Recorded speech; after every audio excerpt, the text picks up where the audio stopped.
హన్మకొండ నుండి యూఎస్ ఎలా స్టార్ట్ అయ్యారు? ఈ హన్మకొండలో ఉన్నప్పుడు ఏమైందంటే ఈ లైబ్రేరియన్ జాబ్ అయిపోతుంది అది 1 ఇయర్లో.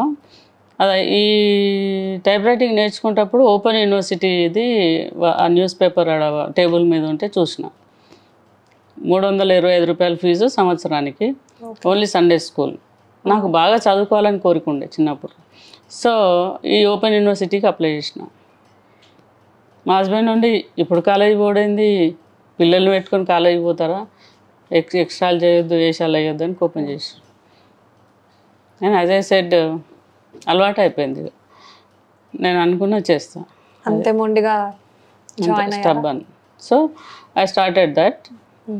ఇన్కంప్లీట్ ఉన్న వొకేషనల్ది కూడా అది కంప్లీట్ చేసిన. ఈ 3 ఇయర్స్ బాగా స్ట్రగుల్ చేసిన. పెన్ని ఇబ్బంది అయ్యేది. ఎటన్నా పోతే ఒక 50 పైసలు సేవ్ చేయడానికి 2 కిలోమీటర్లు నడిచేది. అట్లా రూపాయి ఈ పెట్టి కోర్స్ కుట్టుకుంటా నడిపించు. ఇది అయిపోయిన తర్వాత నాకు ఏం తెలిసిందంటే వొకేషనల్ కోర్స్ చేస్తే క్రాఫ్ట్ టీచర్గా జాబ్స్ ఉంటాయని. Okay. Then applied for that. అది అప్పుడప్పుడే తీసేసిరంట. నేను జిల్లా పరిషత్ ఎప్పటికి పోతుంటే అక్కడ ఒక సారు, నాన్నకు తెలిసిన సార్ ఒకతను, ఏంది రోజు వస్తున్నావు అంటే ఇట్లా సార్ అని అంటే, ఇప్పుడు తీసేశారు వొకేషనల్, లేదమ్మా వెళ్ళిపోమని అంటే, లేదు సార్ ఏమన్నా చెప్పండి అని అంటే, ఈ ఎదురుగా కోర్టు ఉంటుంది, ఒక అప్లికేషన్ ఇవ్వమని చెప్పి అంటే అక్కడ అప్లై చేస్తే కొన్ని రోజుల తర్వాత ఆ వొకేషనల్ టీచర్గా జాబ్, స్పెషల్ టీచర్గా వచ్చింది. 398 రూపీస్ సాలరీ. మెల్లగా 120 రూపీస్ నుండి 398కి. నెక్స్ట్ ఏం జరిగిందమ్మా? గవర్నమెంట్ టీచర్ జాబ్ వస్తే ఇక మస్తు హ్యాపీ అవుతుంది కదా. So it is very great turning point in life. Government టీచర్గా. కానీ ఇక్కడ ఏమైందంటే 398 రూపీస్ సాలరీ, 600 ఎక్స్పెన్సెస్ ఉండే. పొద్దున్నే 6 గంటలకే ట్రైన్ ఉండే, 72 కిలోమీటర్లు ఉండే మాకు మొత్తం.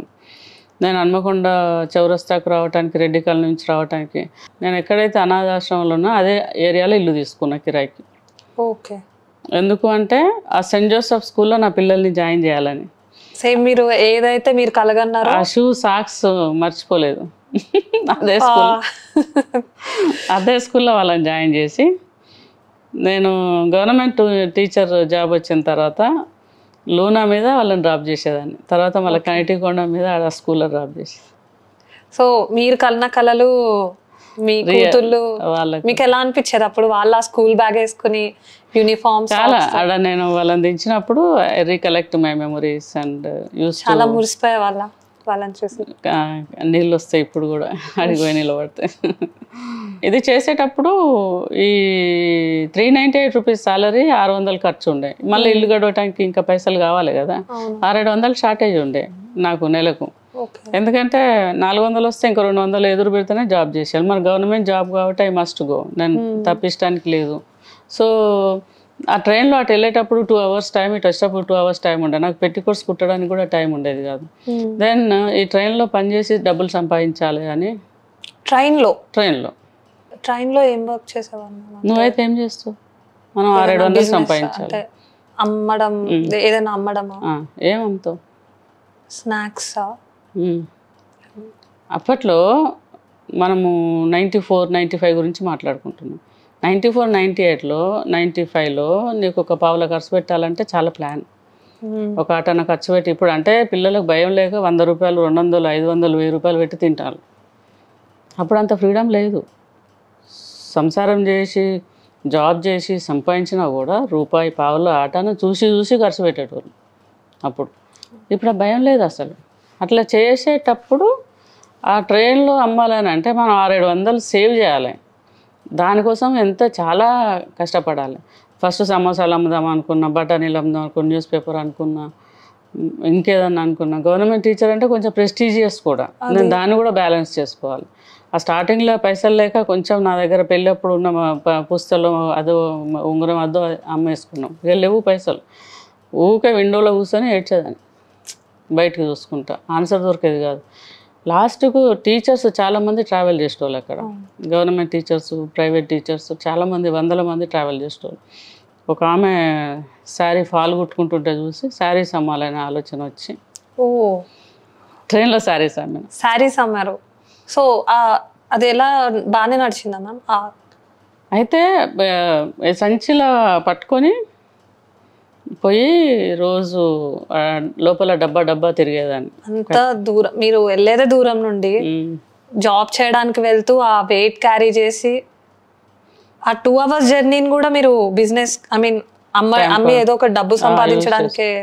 అవును, టైం లేదు కదా మళ్ళీ. నేను ఎప్పుడో 3 గంటలకు లేవాలి. మీరు రెస్ట్ కూడా తీసుకునేవారు. 6 గంటలకు ఫ్లైట్, అది ట్రైన్ ఎక్కాలంటే 3 గంటలకు లేవాలి. అప్పట్లో ఇల్లు ఊడటం, ఇంటి ముందట నీళ్ళు చల్లటం, ముగ్గేయటం, అదంతా ఫార్మాలిటీస్ ఉంటాయి కదా. I must do it before go.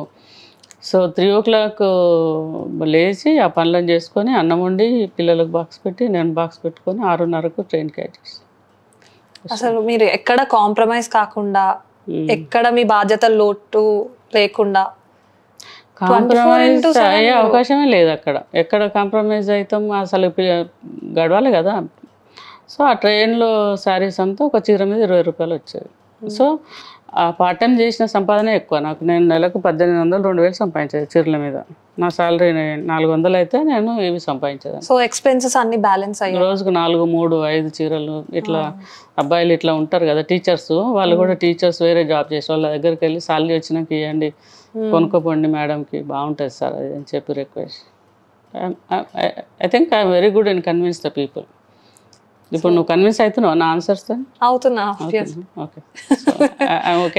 మీ స్కిల్స్ని, అసలు మీ స్కిల్స్ని, మీ నాలెడ్జ్ని అన్ని రకాలుగా యూజ్ చేశారు.